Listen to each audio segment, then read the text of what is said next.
আল্লাহ যখন কাউকে ভালোবাসে তখন তার শরীরে 4টি নিশানা পাওয়া যায়, অর্থাৎ 4টি আলামত যদি আপনার শরীরে থাকে মনে করবেন আল্লাহ আপনাকে ভালোবাসে। 4টি নিশানা। 1 নাম্বার হচ্ছে যার ভিতরে দ্বীনের সঠিক জ্ঞান আছে তাকে আল্লাহ তাআলা ভালোবাসেন। হাদিসের ভিতরে আসছে আল্লাহ রাসূল সাল্লাল্লাহু আলাইহি ওয়াসাল্লাম বলে দিয়েছেন, মান ইউরিদিল্লাহু বিহি খায়রান ইউফাক্কিহু ফিদ্দীন।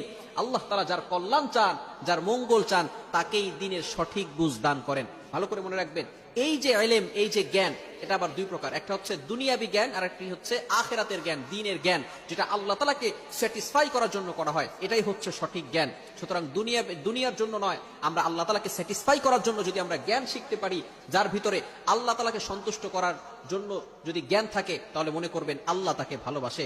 সুতরাং ওই সমস্ত ব্যক্তিদেরকেও আপনারা ভালোবাসবেন।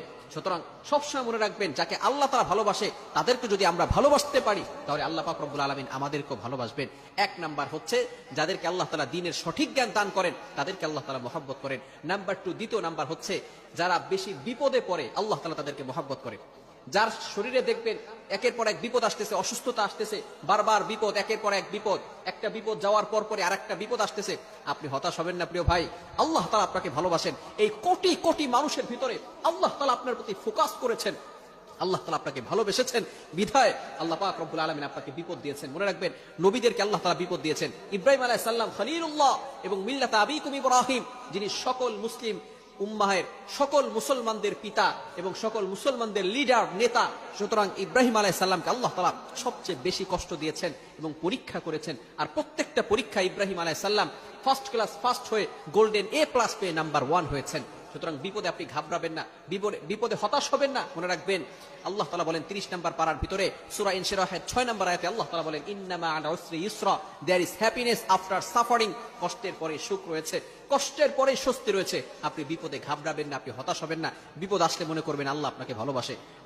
তৃতীয় নাম্বার হচ্ছে যাকে আত্মীয় স্বজন, রিলেটিভস যারা আছে, পাড়া প্রতিবেশী যারা আছে, তারা যাকে ভালোবাসে মনে করবেন আল্লাহও তাকে ভালোবাসে। আমার মুসলমান বন্ধুগণ, যখন কোন বান্দা আল্লাহর সাথে ভালো সম্পর্ক করে, আল্লাহ পাক রব্বুল আলামিনকে ভালোবাসা শুরু করে, তার ইবাদত করা শুরু করে, আল্লাহ পাক রব্বুল আলামিন জিব্রাইলকে ডাক দিয়ে বলে, ও জিব্রাইল, আমার অমুক বান্দা আমাকে ভালোবাসে, আজকে থেকে আমিও ওই বান্দাকে ভালোবাসা শুরু করেছি। সুবহানাল্লাহ। জিব্রাইল আলাইহিস সালাম আসমানের সকল ফেরেশতাদেরকে ডাক দিয়ে বলে, ও ফেরেশতারা ভালো করে শুনে রাখো, ওই বান্দাকে আল্লাহ ভালোবাসেন, আমি জিব্রাইল নিজেও ভালোবাসি, তোমরাও ওই বান্দাকে ভালোবাসা শুরু করে দাও। আসমানের ফেরেশতারা জমিনের ফেরেশতাদেরকে ডাক দিয়ে বলে, ও ফেরেশতারা, ওই বান্দাকে আল্লাহ ভালোবাসেন, জিব্রাইল আলাইহিস সালাম ভালোবাসেন, আসমানের সকল ফেরেশতারা ভালোবাসে, সুতরাং তোমরাও ভালোবাসা শুরু করে দাও। এরপরে দুনিয়ার ফেরেশতারা মানুষের সকল, পৃথিবীর সকল মাখলুকাতের ভিতরে ঘোষণা করে দেয়, ও দুনিয়ার মানুষেরা, ও